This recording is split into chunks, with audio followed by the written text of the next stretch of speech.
பிரதீஷ் அத்தைக்கு ஆய் சொல்லுடி. அத்தை பட்டு எல்லாரும் எப்படி இருக்கீங்க? Super super super super. கட்டும் சாக்லேட் கொடுப்பா. பேர் என்னடா?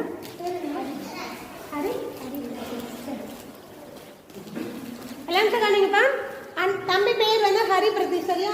ஸோ அவங்களுக்கு இன்னைக்கு பர்த்டே. அவங்களுடைய பர்த்டேவை நம்ம கூட சேர்ந்து செலிப்ரேட் பண்ணுறதுனா நம்ம பார்த்து சாக்லேட் கொடுப்பாங்க. சரியா? ஸோ ஃபர்ஸ்ட் அவங்களுக்கு தேங்க்யூ சொல்லிடலாமா? தம்பிக்காக சத்தமாக பர்த்டே விஷ் பண்ணுங்கம்மா.